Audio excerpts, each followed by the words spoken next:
Hi, this is David Volkov, and welcome to Scanning for Vulnerabilities.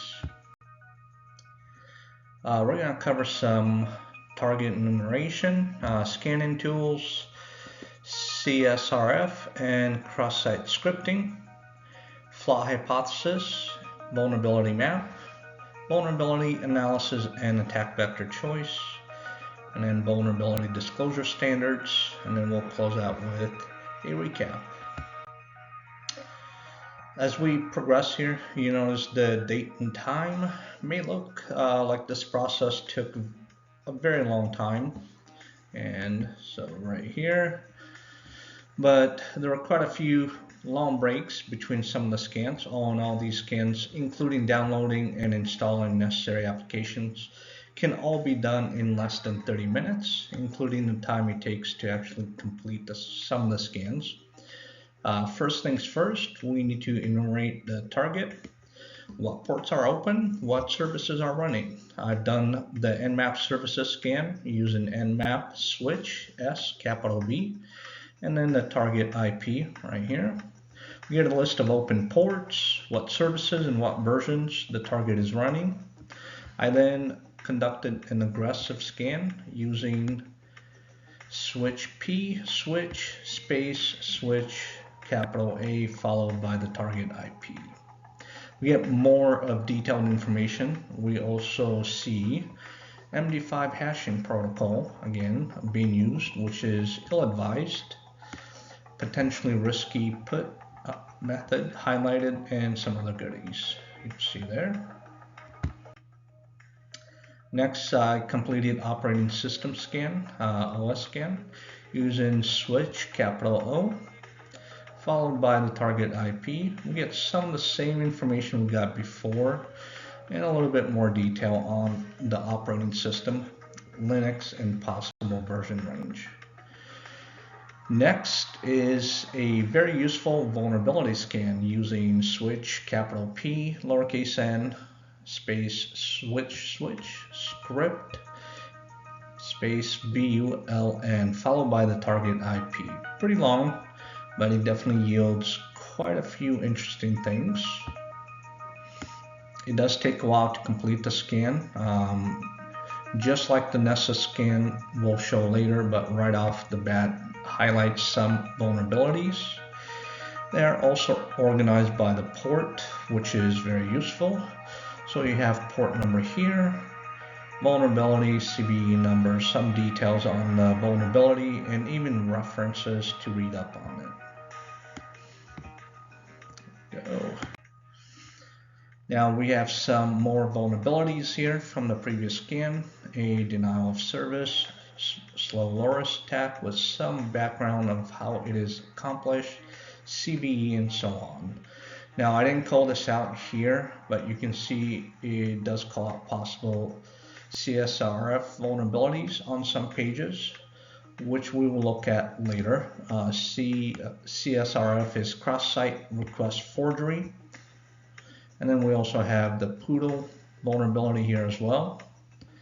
Lastly, CCS, change cipher spec, vulnerabilities identified. Moving on to Nicto scanner, running using the Nicto switch H for host, followed by the target IP address. A lot of information comes up, which we were actually able to get using Nmap. There are a lot of OSVDB, open source vulnerability database references listed. This was a vulnerability database that started as open source back in 2002 and then slowly over time evolved, where the lead on the project was complaining about the time and resources it required and how the community and commercial companies that benefit from the project were not contributing.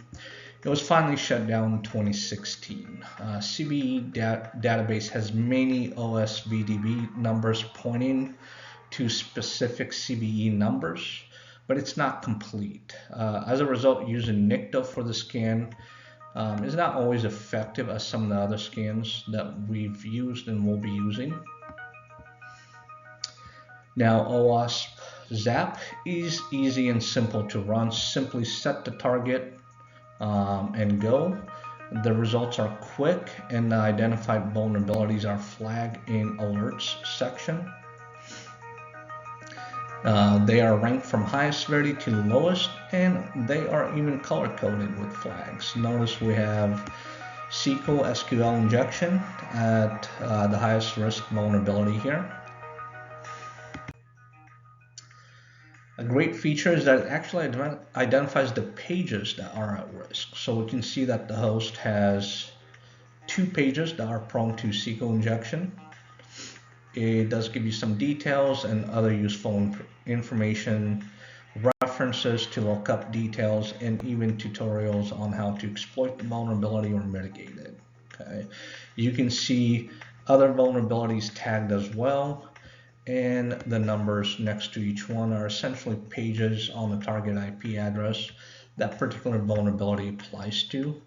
You can simply highlight the reference, copy, open a web browser, and paste it. Here we have a cheat sheet reference that walks you through on how to mitigate SQL injection vulnerability and gives you actually examples.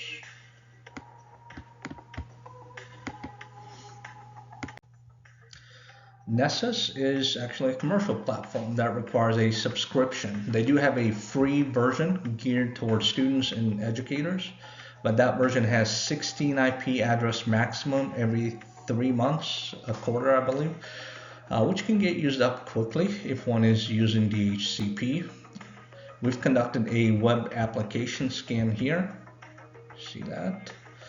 And here are the results. Once the scan is completed, which does take a few minutes, you have different tabs across the top, and then the color-coded gradient. Which is kind of nice. It's definitely easy to see there are some very high vulnerabilities present based on color. Clicking on that vulnerabilities tab, you get the list. Not really sure what the default listing is based on, but if you look across the top of the tabs, you can actually sort in ascending, descending order based on severity score, name, and other criteria. VPR is the company's patent rating system that prioritizes what vulnerabilities are most dangerous and therefore need to be addressed first. VPR stands for Vulnerability Priority Rating. This makes it easy to identify the most severe vulnerabilities and work on mitigating them first. Selecting a vulnerability pulls up a lot of information, background, and mitigation solutions. A lot of information.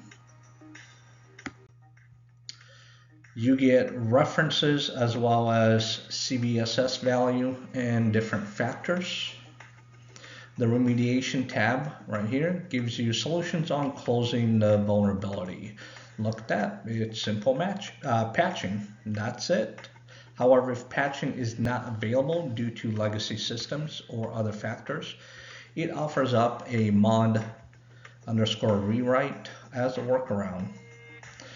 It would be advisable to review the code and ensure that PHP data objects, PDO, is used to avoid user input from being run as code. That's pretty standard for any sort of, to avoid any sort of issues with SQL. Now let's look at the serious vulnerabilities that were identified. So CSRF, or cross-site request forgery, and cross-site scripting. Request forgery is when an attacker is able to trick a victim to perform an action that they don't intend to perform, such as changing logon credentials or contact information, and then the attacker can use that changed credential to hijack the account. It requires 3 conditions. So the request forgery requires a relevant action, such as updating email, cookie-based session handling. The action the user is being tricked into relies solely on session cookies to identify the user. And lastly, there needs to be no unpredictable parameters. For example, changing the password must not require knowing the current password or a multi-factor authentication.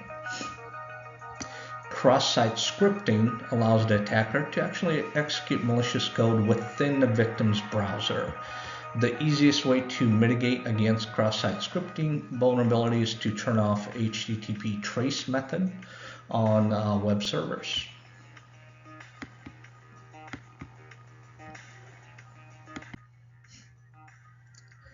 Now, flaw hypothesis, there are really a lot more than 10 different vulnerabilities identified. Actually, we've gone through and kind of highlighted the CVE number, as well as essentially what the score is.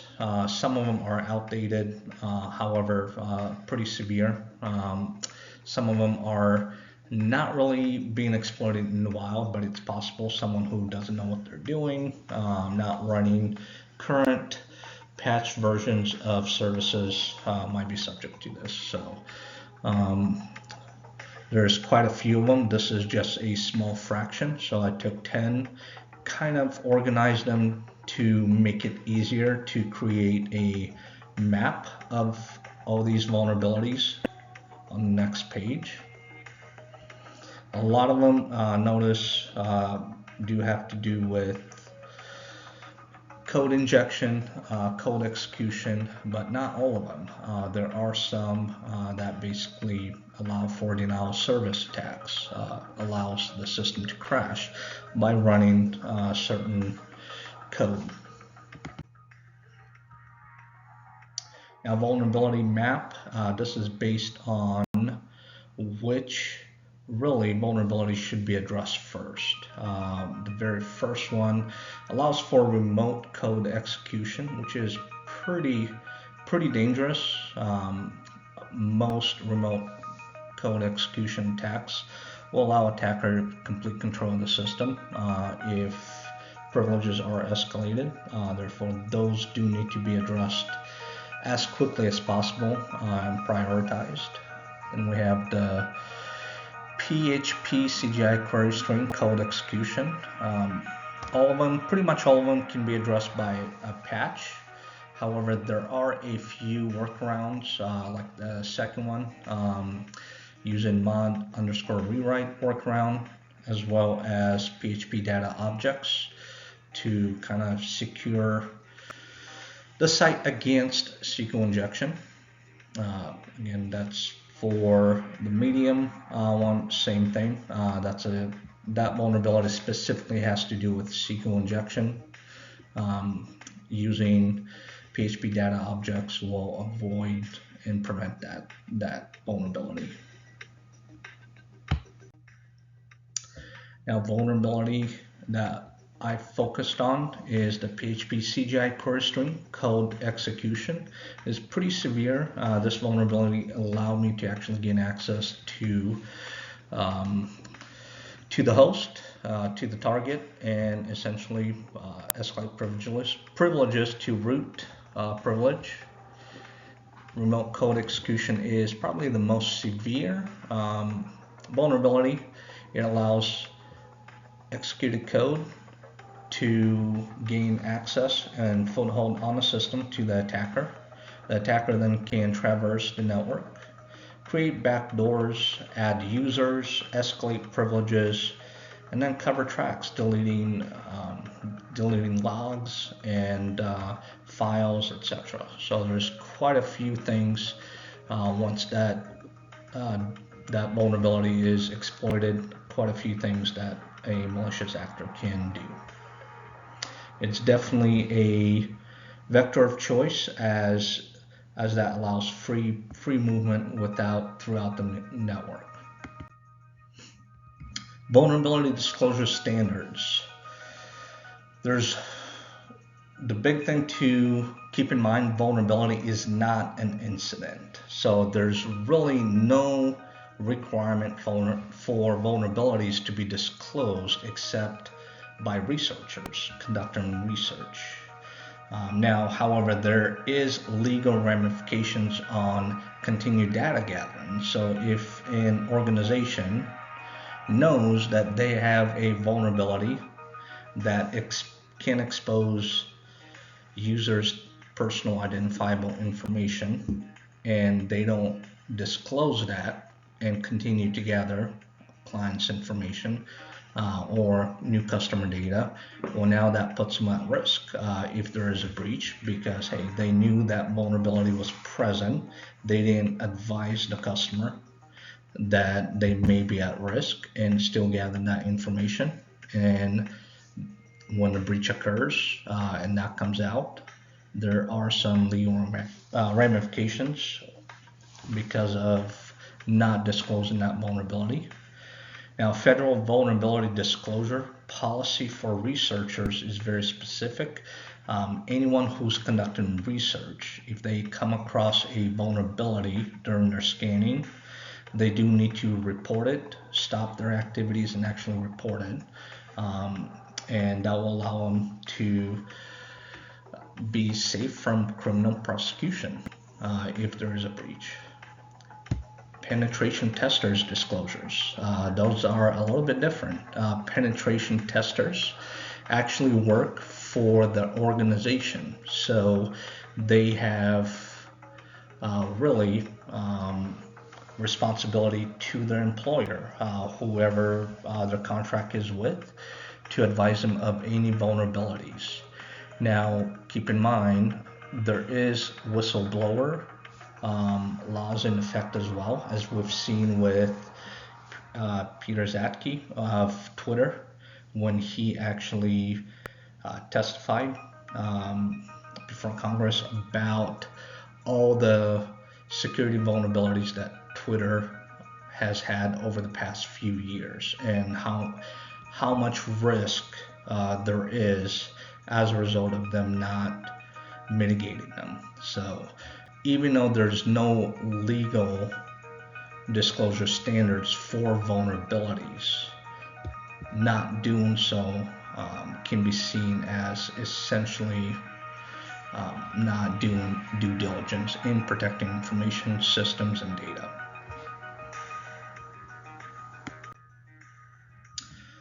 So to summarize, we reviewed how we enumerated the target, used some of the scanning tools, NICTO, OWASP, ZAP. We used Nessus. We even actually used Nmap to conduct vulnerability scanning. We looked at cross-site request forgery and cross-site scripting, flaw hypothesis of quite a few different vulnerabilities that were uncovered, and that was just the tip of the iceberg. And then we looked at the vulnerability mapped them out based on severity, what needed to be addressed first. We looked at vulnerability analysis and attack vector choice that we would use to gain foothold in the system. And then we looked at what are the legal vulnerability disclosure standards and requirements. Thank you for watching, and we will see you again.